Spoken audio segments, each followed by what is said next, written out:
Ayan, magandang hapon po, no? 180 pieces, kukunin na po ngayon. At aabutan natin ng 150 pesos na lang po yung ating runner, no? O tagahanap ng buyer. Ayan, parang pinaka-bonus na natin sa kanya, no? So, pag bibili po kayo sa akin ng mga produkto, lalo dumadaan po sa ibang tao, ay meron po tayong ibinibigay, no? Sa mga naghahanap ng mga mapagbebenta ng table eggs, ng fertile eggs, ng DOC soon, ng mga RTLR TV, mabibigyan natin po yung mga naghahanap ng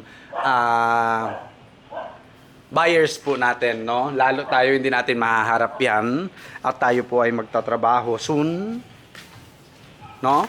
At yan, nakapagpainom na ako dito ng mga alaga. Yung mga nasa scratch pen ng mga oriental sweaters po natin. Napakain na natin yan. Ito mga inahin natin, oh, dami nila. Yan, oh. Diba? Nga lang, di pa natin napainom yan, no? Ayan, oh.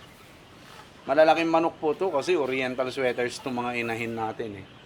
Tapos yung Gilmore Hatch light side kukunin na ni bossing natin yan. Tsaka yung tatlo niyang tandang po dyan, no? At para at least wala na tayong ganong inaasikaso. Ayan, yung Asil Boston sweater natin, oh. Grabe po yan. Hindi natin mapakawalan. Ang tapang po, no? Kikipagpatayan sa mga mas malalaki sa kanya.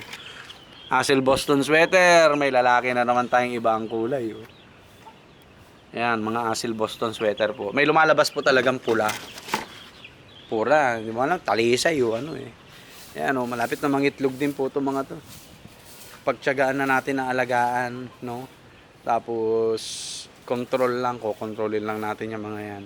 Pag nakuha na ni bossing yung inahin niya tsaka tatlong tandang, kakatayin na rin po natin yung oriental sweaters po, oriental hatch po natin, no? Kasi reject po yan, no? May issue sa katapangan, parang ganon. Okay? So ito po ang bread and butter po natin. No doubt, 100%.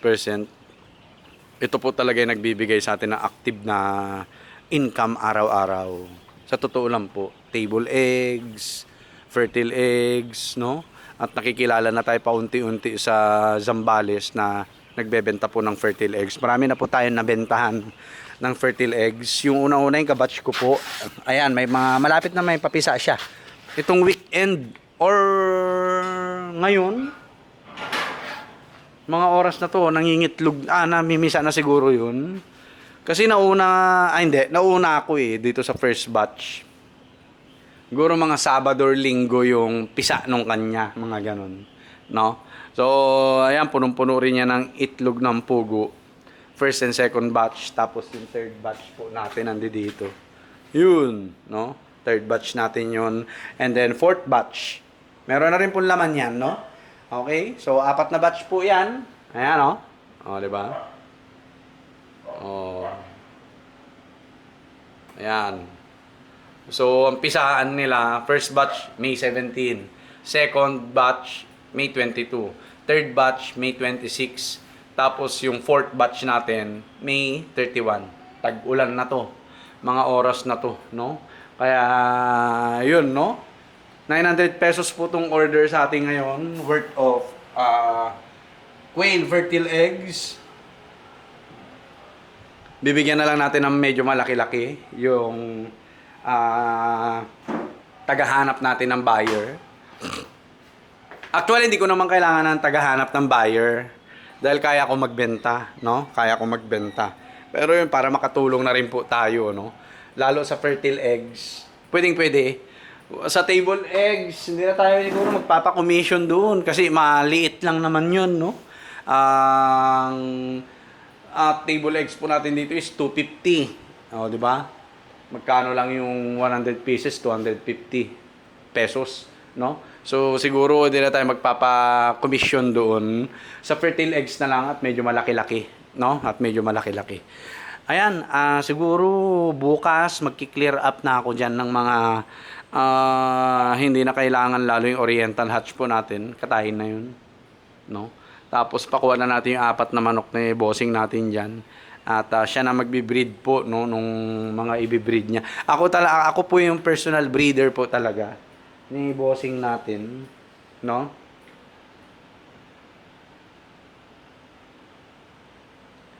Ako po yung personal breeder ng bossing natin sa game fowl. Pero nga tinanggihan ko na po. Yes po.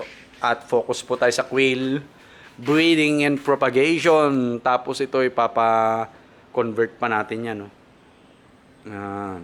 Itong scratch pen na 4, brooder. No? Gagawin natin brooder yan. Tapos yung growing pen, ayan o, 1. Growing pen number 2. Papagawa po natin yan as layering cage and breeding cage, no? Okay? Oh, si mama. Okay? So yan, dami ko na naman nakikitang itlog. Marami na po itlog, no? Babalik-balik tayo dito. Ayan, oh. 5 pesos isa po yan. No? 5 piso isa yan. Fertile eggs yan, eh. Okay? Thank you mga baby. Kayo ang bubuhay sa akin. Sa totoo lang, yung mga manok po at saka yung mga manok po talaga nagsalba sa akin. Yung mga heritage breed natin. Doon ko nabayaran lahat na utang ko. Nagka-savings pa ako. Nakapagpagawa pa ako ng DIY hydroponic platform worth 10,000 po yan. Ayan o. Mga kokopit, lahat kompleto, pati seedlings, plastic cup, ayan, no? Katas na po ng ating mga Rhode Island Red yan, no? Tapos, itong kulungan ng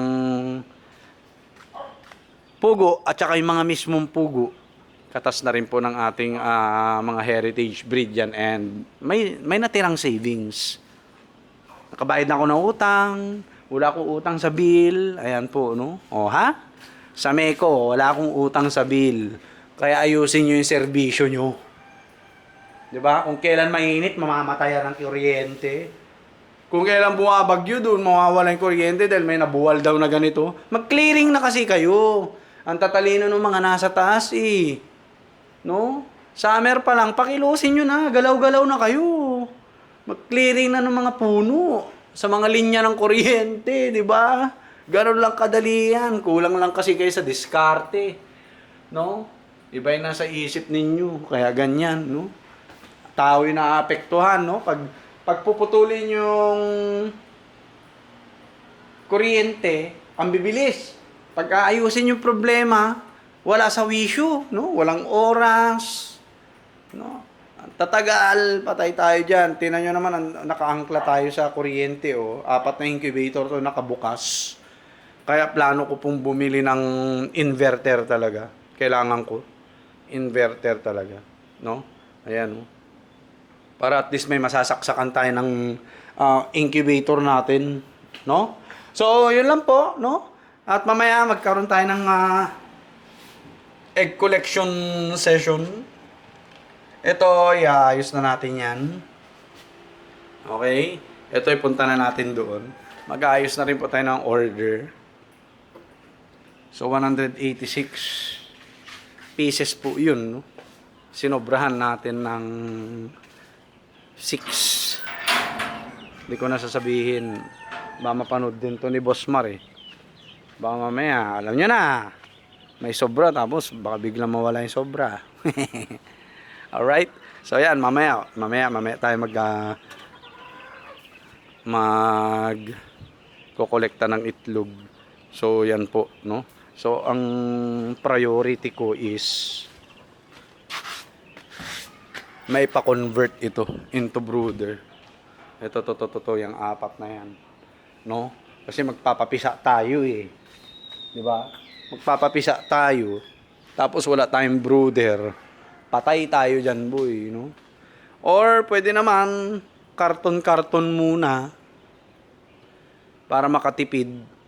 Pero kasi ako, pag nagpagawa po ako ng mga project katulad niyan, no? Pang matagalan talaga. Hindi po yan naka-fix or permanent, no? Nakapatong lang po yung mga hollow blocks niyan.